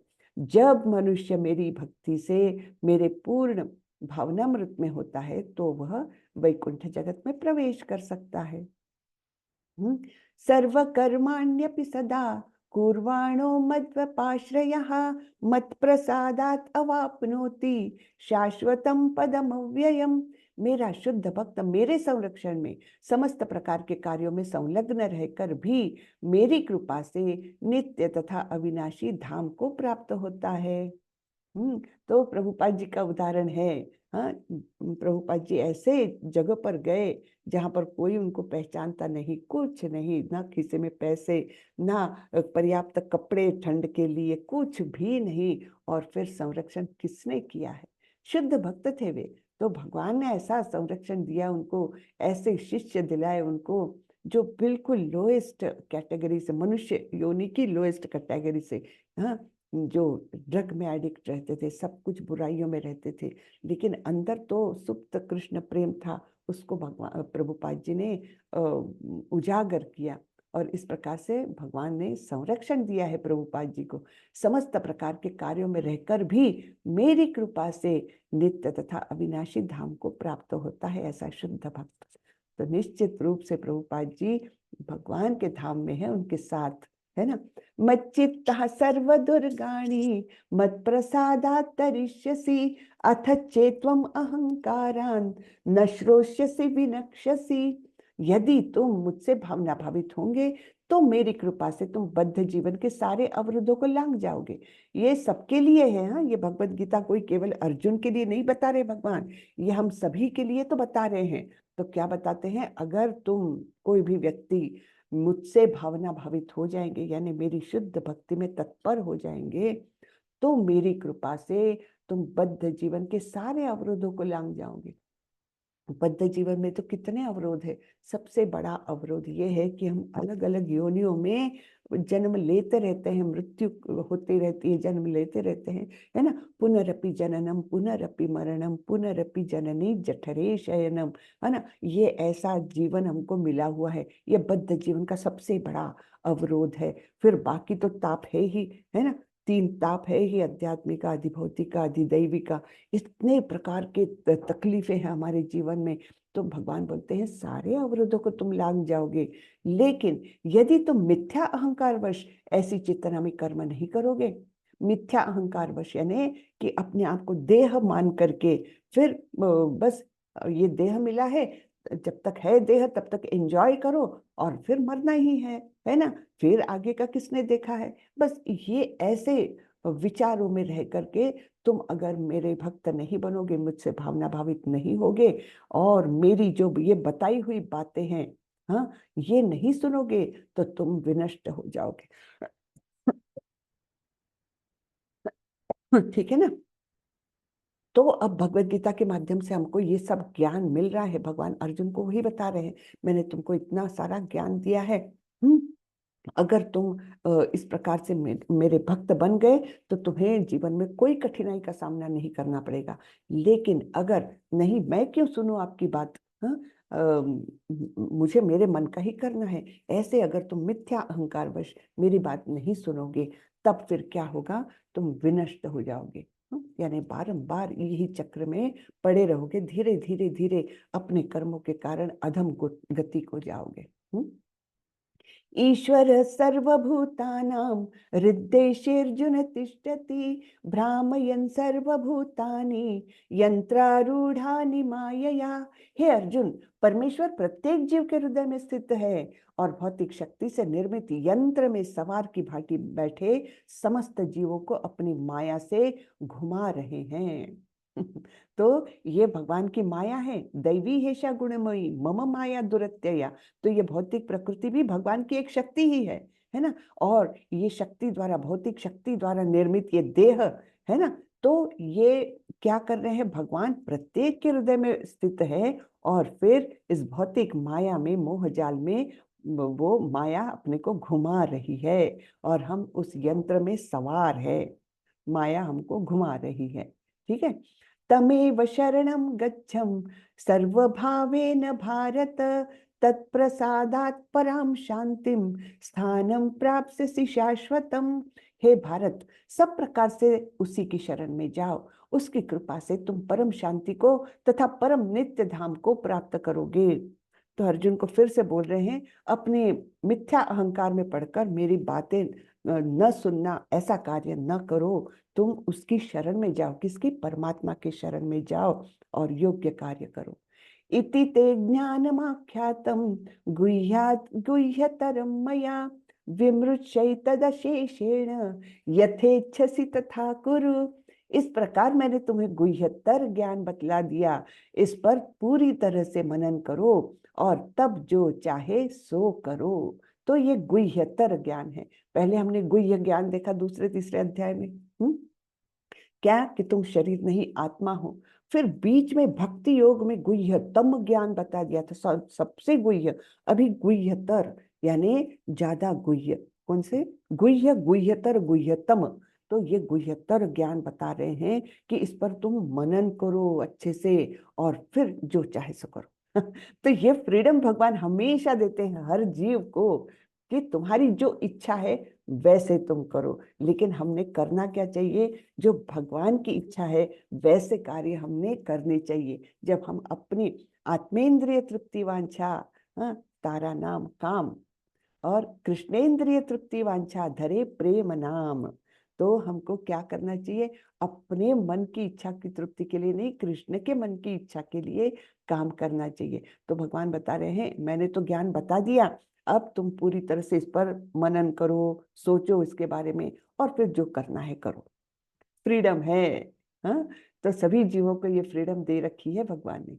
लेकिन फिर भी फाइनल एक वो बात बता रहे हैं भगवान, मन मना भव मद भक्तो मद्याजी माम नमस्कुरु मामे वैश्यसि सत्यम ते प्रतिजाने प्रियोसी में। सदैव मेरा चिंतन करो, मेरे भक्त बनो, मेरी पूजा करो और मुझे नमस्कार करो। तो अब ये पहली लाइन जो है ये हमने पहले भी देखी है, याद है किसी को? हमने 9वें अध्याय में देखी थी ये पहली लाइन, है ना? वहां पे बताया था भगवान ने गुह्यतम ज्ञान में, मनमना भव मद्भक्तो मद्याजी माम नमस्कुरु। फिर ये दूसरी लाइन थोड़ी सी बदल दी है, मामे वैश्य से सत्यम ते प्रति जाने प्रियोसी में।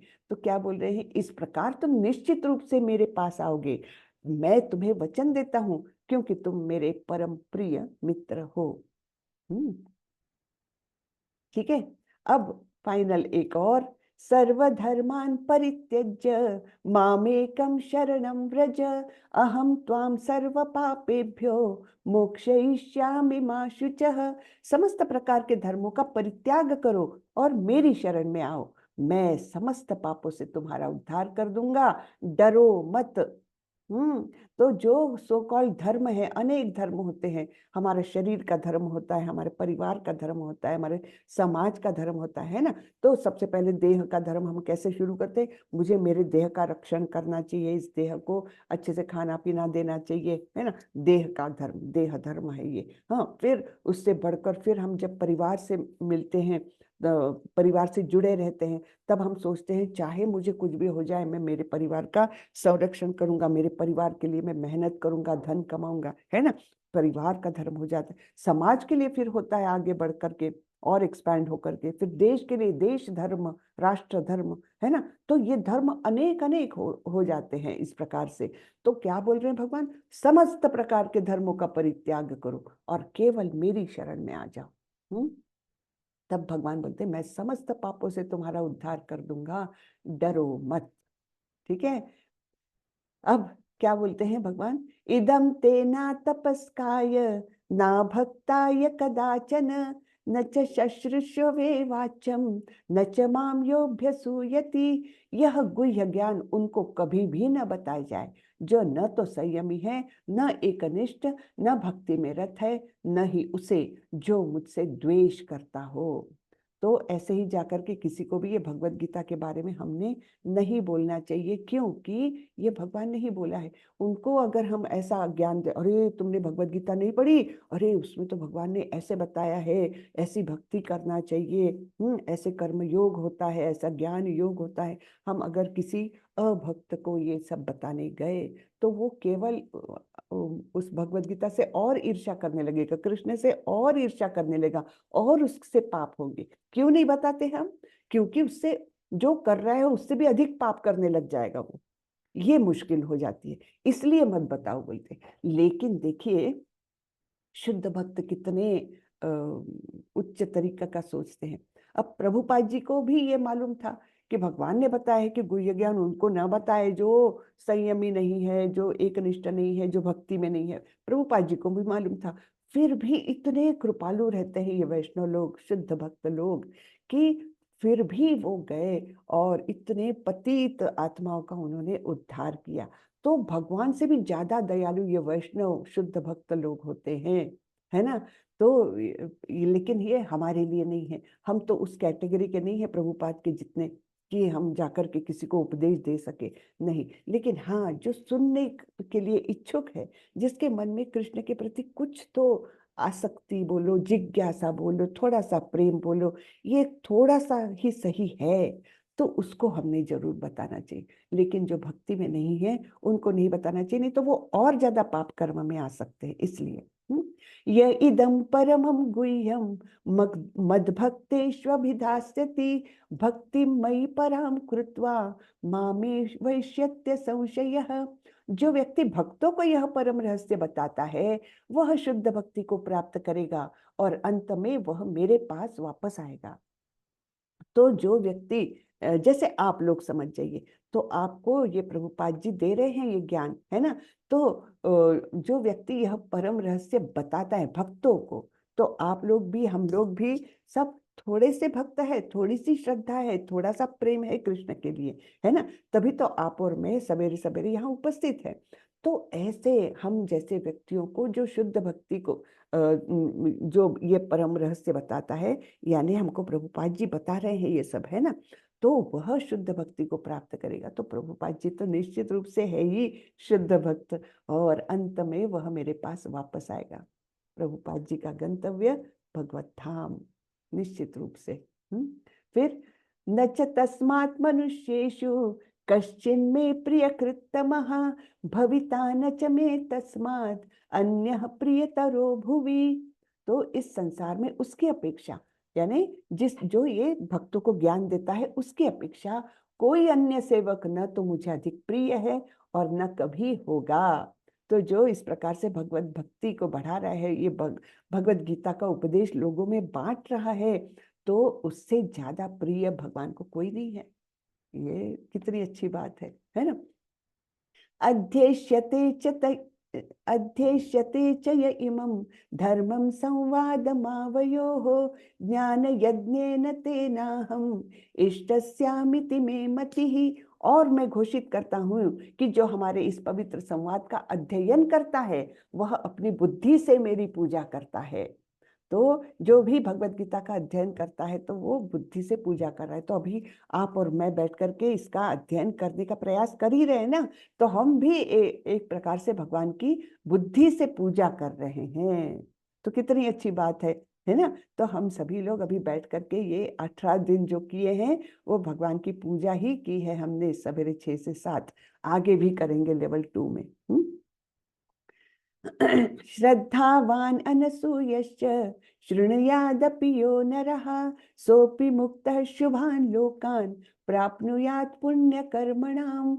और जो श्रद्धा समेत और द्वेष रहित होकर इसे सुनता है वह सारे पापों से मुक्त हो जाता है और उन शुभ लोकों को प्राप्त होता है जहाँ पुण्य आत्माएं निवास करती है। अर्थात वो भी, सुनने वाला भी उच्च लोकों को निश्चित रूप से जाता है, पाप से मुक्त हो जाता है ना। लेकिन सुनना भी कैसा है, श्रद्धा के साथ और द्वेष रहित होकर। तो इस प्रकार से जो सुनता है वह भी उच्च लोकों को प्राप्त करता है। तो अब अर्जुन बोल रहे हैं, अब भगवान का सारा उपदेश खत्म, अभी अर्जुन बोल रहे हैं, नष्टो मोह स्मृतिर्लब्ध्वा त्वत्प्रसादात्मयाच्युत स्थितोऽसि गत संदेह करिष्ये वचनम तव। वाह, है ना। क्या बोल रहे हैं अर्जुन? अर्जुन ने कहा, हे कृष्ण, हे अच्युत, अब मेरा मोह दूर हो गया। आपके अनुग्रह से मुझे मेरी स्मरण शक्ति वापस मिल गई। अब मैं संशय रहित तथा दृढ़ हूँ और आपके आदेशानुसार कर्म करने के लिए उद्यत हूँ, है ना। सारे संशय मिट गए अर्जुन के कि मुझे करना चाहिए नहीं करना चाहिए, अच्छा है बुरा है, इतने सारे उनके मन में डाउट्स थे। अब सारे संशय उनके निकल गए और उन्होंने दृढ़ निश्चय किया कि मैं भगवान के आदेशानुसार ही कर्म करूंगा। इस प्रकार से अब वो युद्ध के लिए पूरी तरह से सज्ज हो गए। यानी देखिए, अध्याय 1 में अर्जुन की क्या स्थिति थी, पूर्णतः भ्रमित, पूर्णतः निराश, है ना, डिप्रेस्ड। और उस लेवल से ये एक एक अध्याय करते करते 18वें अध्याय तक जब अर्जुन पहुंचे हैं तो पूर्णतः दृढ़ निश्चय से युक्त है ना, और एकदम खड़े खड़े हैं कि आपके आदेशानुसार ही अब मैं कर्म करूंगा। तो अब अर्जुन का भी संवाद खत्म हुआ। अब संजय ये जो नैरेट कर रहे हैं ना धृतराष्ट्र को, तो वो बताते हैं। संजय ने कहा, इस प्रकार मैंने कृष्ण तथा अर्जुन इन दोनों महापुरुषों की वार्ता सुनी, और क्या है वो, और यह संदेश इतना अद्भुत है कि मेरे शरीर में रोमांच हो रहा है। व्यास की कृपा से मैंने ये परम गुह्य बातें साक्षात योगेश्वर कृष्ण के मुख से अर्जुन के प्रति कही जाती हुई सुनी। हे राजन, जब मैं कृष्ण तथा अर्जुन के मध्य हुई इस आश्चर्यजनक तथा पवित्र वार्ता का बारंबार स्मरण करता हूँ तो प्रतिक्षण आह्लाद से गदगद हो उठता हूँ, है ना। तो कितना सुंदर, अभी संजय भी एकदम गदगद हो रहे खुशी के मारे कि कैसी अद्भुत बातें मैंने सुनी, कैसा अद्भुत संवाद था। प्रत्यक्ष योगेश्वर कृष्ण और अर्जुन के बीच का ये संवाद, जिसमें सारी आध्यात्मिक बातें, सारे जीवन जीने के नुस्खे, सब कुछ बताया गया है ना। तो ये सब बातें मैं याद कर करके बार बार गदगद हो रहा हूँ प्रसन्नता के कारण। अब ये अंतिम श्लोक है भगवत गीता का।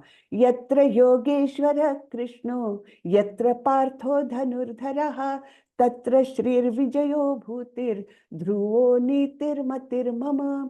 जहाँ योगेश्वर कृष्ण है और जहाँ परम धनुर्धर अर्जुन है, वही ऐश्वर्य, विजय, अलौकिक शक्ति तथा नीति भी निश्चित रूप से रहती है, ऐसा मेरा मत है।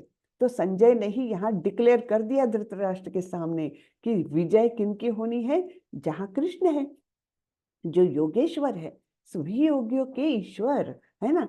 ऐसे कृष्ण जिस साइड में है और जहाँ पर परम धनुर्धर अर्जुन है, वहाँ निश्चय रूप से विजय होगी। और तो और विजय के साथ साथ क्योंकि कृष्ण है, तो कृष्ण की मेरे विष्णु की पत्नी लक्ष्मी जी अर्थात ऐश्वर्य, ऐश्वर्य भी वही होगा। फिर अलौकिक शक्तियां, पारलौकिक शक्तियां जहाँ कृष्ण है वहीं पर मौजूद है। और अर्जुन को भी अनेक दिव्य शस्त्र अस्त्र मिले हुए हैं, और नीति भी क्योंकि युधिष्ठिर है वहां पर। तो ये सब निश्चित रूप से वही रहेगी, ऐसा मेरा मत है।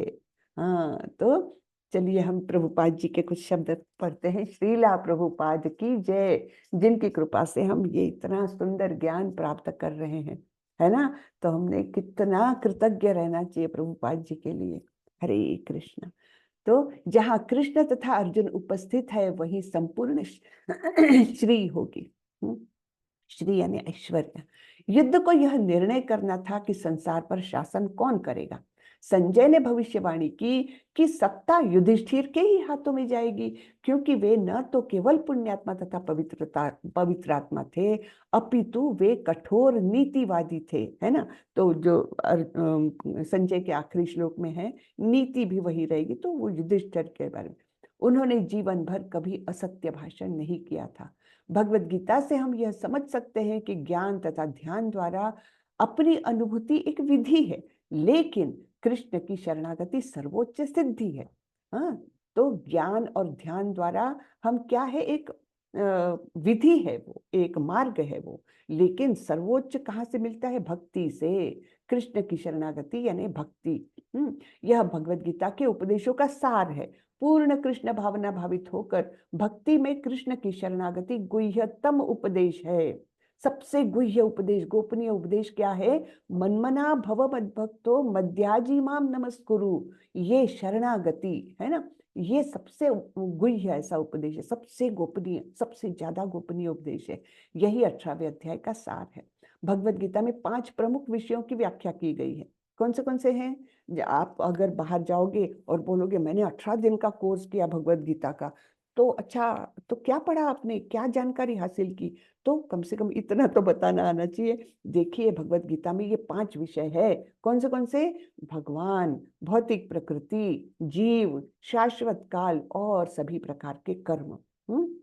ये 5 विषयों को भगवत गीता में लिया गया है। वो हमने बहुत ब्रीफली 18 दिन में किया। सब कुछ भगवान कृष्ण पर आश्रित है। जीव अपने मूल रूप में शुद्ध आत्मा है, वह परमात्मा का एक परमाणु मात्र है, एक छोटा सा अंश है। परमात्मा का। चूंकि सारे जीव कृष्ण की तटस्था शक्ति है, अतएव उनका संसर्ग भौतिक शक्ति अर्थात अपरा या आध्यात्मिक शक्ति परा से होता है। यानी हम बॉर्डर लाइन पर है ना। एक तरफ है भौतिक शक्तियां जिसको अपरा कहा गया है, दूसरी तरफ है पराशक्ति जिससे निर्मित हमारी आत्मा है। तो ये इसलिए हम तटस्थ है, दोनों तरफ हम जा सकते हैं, बीच में फंसे हुए हैं। दूसरे शब्दों में जीव भगवान की पराशक्ति से है, अतएव उसमें किंचित स्वतंत्रता रहती है। इस स्वतंत्रता के सदुपयोग से ही वह कृष्ण के प्रत्यक्ष आदेश के अंतर्गत आता है और अपनी सामान्य दशा को प्राप्त होता है। तो इस ये जीवन मिला है जो तटस्थ शक्ति कहा गया है। दोनों शक्तियों का कुछ कुछ प्रमाण है हम में, लेकिन हमारा जो आत्मा है वो पूर्णतः पराशक्ति से निर्मित है, शरीर जो है वो अपराशक्ति से निर्मित है। तो हमको करना क्या है? हमने जो स्वतंत्रता मिली है हमको, लेकिन उसका सदुपयोग करना है और भगवान के शास्त्रों के आदेशों का पालन करना है। भगवान कृष्ण के ही आदेश शास्त्रों में लिखे गए हैं, जो गुरु के माध्यम से हम जान सकते हैं। बराबर है ना। और जब हम ऐसा करेंगे तब हमारी सामान्य दशा यानी हमारा जो नित्य स्वरूप है, कौन सा स्वरूप है कि आध्यात्मिक जगत में हमारा वास्तव होता है और हम कृष्ण के नित्य दास है। ये सामान्य दशा को हम तब प्राप्त कर सकेंगे। हरे कृष्णा। तो हम समरी देखते हैं 18वें अध्याय की। कर्म के बंधन से मुक्ति योग, पावनानी मनीषिणाम। हमने देखा ना, यज्ञ दान तप कर्म पावनानी महिषिणाम, यानी महात्माओं को भी शुद्ध करता है यज्ञ दान और तप, इसलिए उनका त्याग कभी नहीं करना चाहिए। फिर कार्य के 5 कारक। तो वहां पर हमने देखा था कैसा स्थान चाहिए है ना, अधिष्ठानम तथा कर्ता। हाँ, स्थान चाहिए, कर्ता चाहिए, फिर विविध इंद्रिया चाहिए, फिर प्रयत्न चाहिए और फिर परमात्मा का अप्रूवल चाहिए। ये 5 चीजें हुए बिना कोई भी काम संपन्न नहीं हो सकता। फिर सब कुछ 3 जो हमारे तमोगुण रजोगुण और सतोगुण होते हैं वे ही नियंत्रित करते हैं। तो ये सब हमने देखा था कि अलग अलग प्रकार से सुख भी है उसमें, ज्ञान भी है उसमें, कर्ता है, कर्म है, बुद्धि है, धृति है, सब कुछ ये 3 गुणों में बंधे हुए रहते हैं। फिर वर्णाश्रम धर्म के माध्यम से शुद्धि है ना, श्रेयान स्वधर्मो विगुण। भगवान ने बोला है कि अपने अपने गुणों के अनुसार ही कर्म करना चाहिए और धीरे धीरे भगवान की उपासना करके आत्मशुद्धि की ओर जाना चाहिए। अगर अपने वर्ण में आपको त्रुटियां भी लगती है अपने वृत्ति परक कार्य में, फिर भी आपने उसी को करना चाहिए। ये नहीं कि आप दूसरे वर्ण का काम ज्यादा अच्छे से कर सकते हैं इसलिए उसको अपना लिया, ऐसा नहीं। अपना स्वभाव जान करके अपने स्वभाव के अनुरूप ही कार्य करना चाहिए।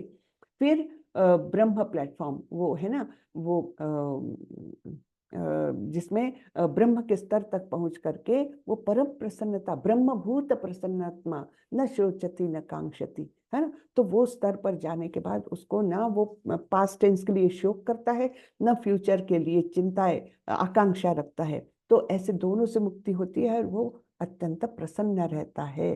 हाँ, और फिर शुद्ध भक्ति है ना, सर्वधर्मान परित्यज्य मामेकम शरणम व्रज अहम त्वाम सर्व पापेभ्यो मोक्षयिष्यामि मा शुच। तो शुद्ध भक्ति कैसी होती है? सारे धर्मों का परित्याग करो, केवल कृष्ण की शरण में जाओ।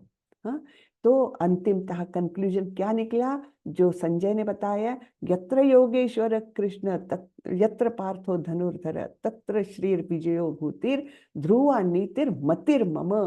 ये बता दिया संजय ने धृतराष्ट्र को। हरे कृष्णा, हरे कृष्णा। ठीक है ना।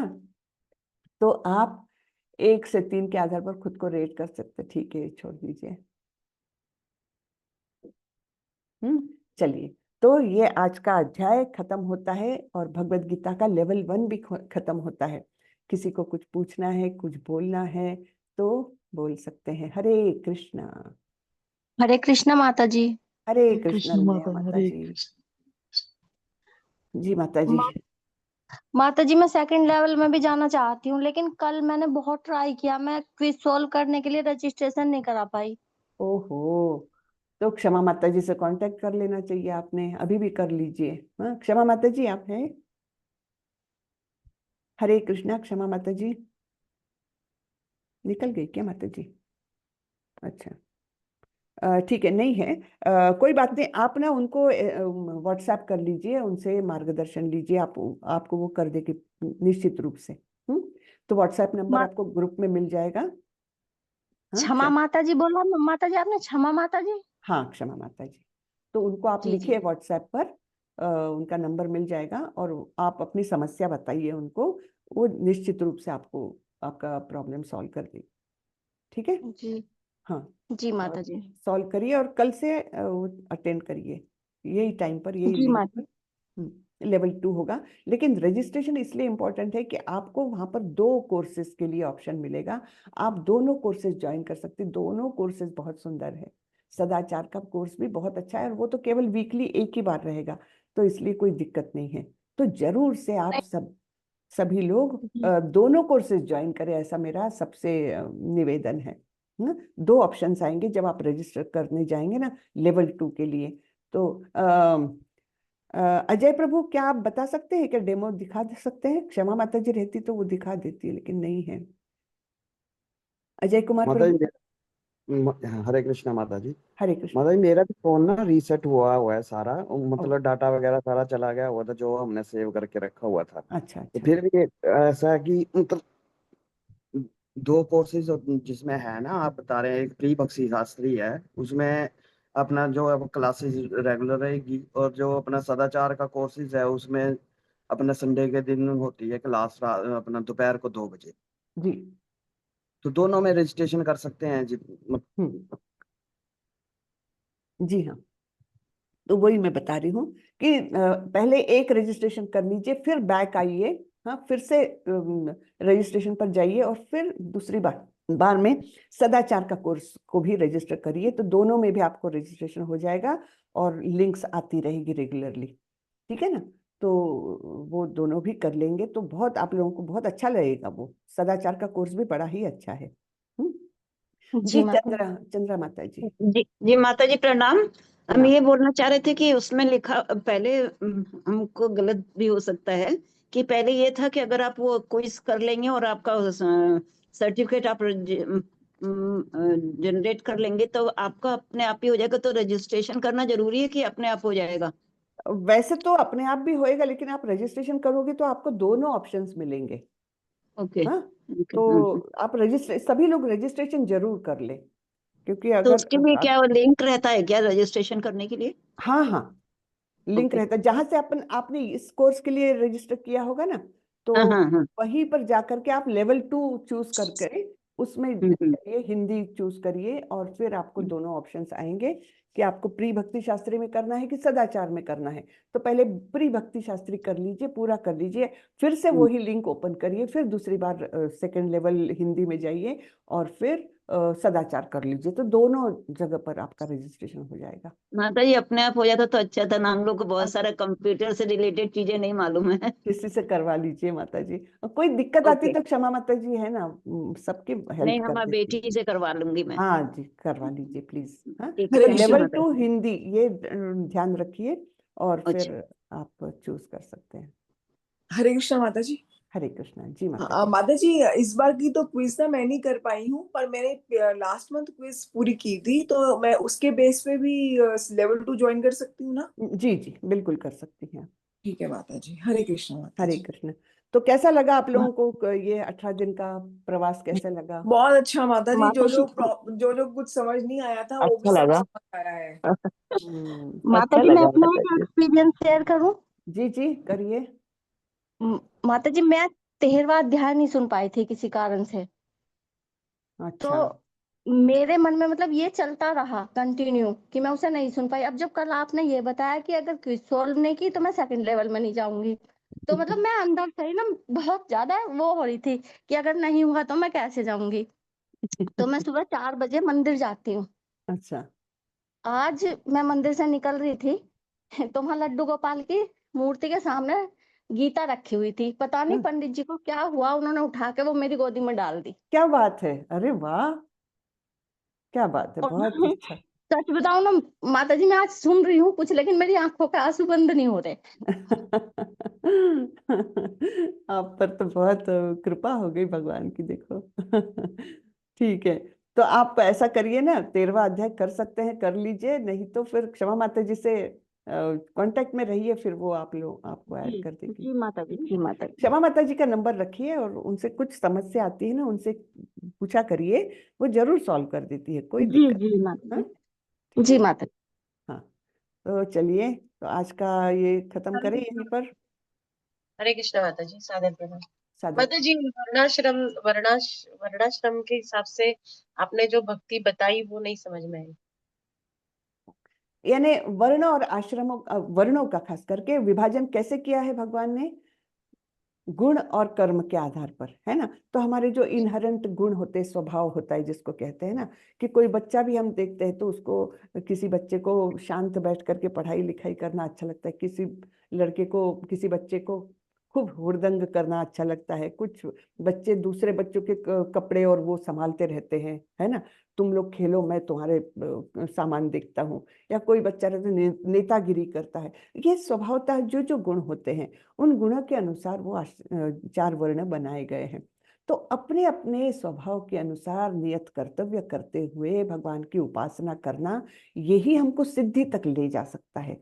अन्यथा हम केवल ये अभी होता क्या है कि क्षमता हो ना हो, मार मूर के वो ही बनाना है, माँ बाप का खास करके ऐसे चलता है।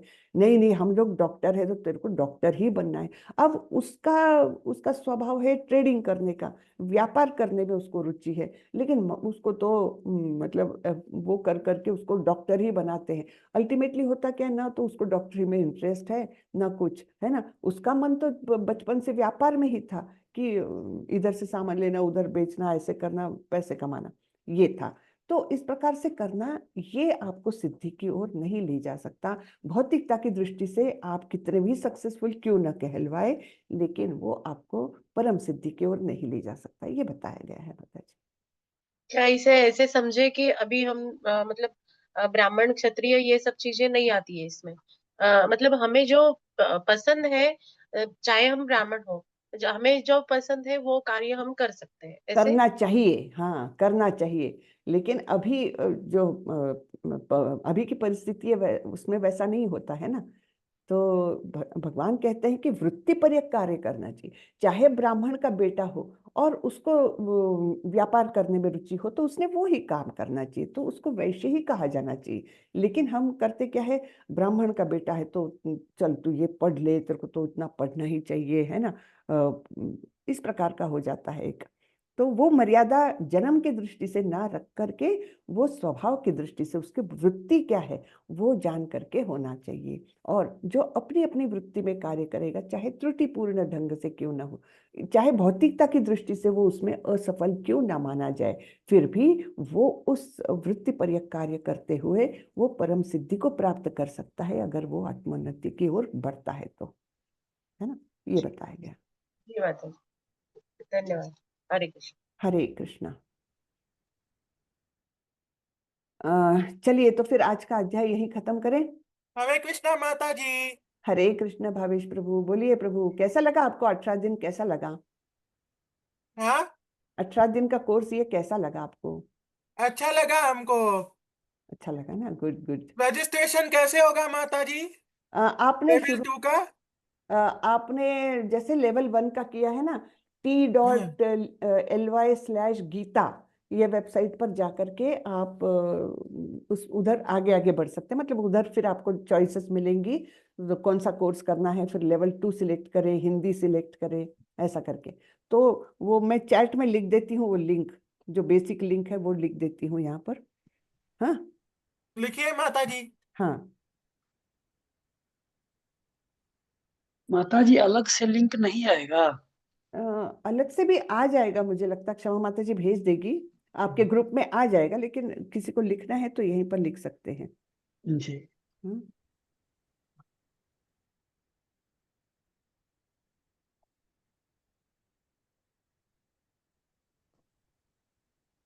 हाँ, ये वाला लिंक डाला है मैंने। हाँ, दिल्ली गीता। बस देखिए। t.ly/गीता।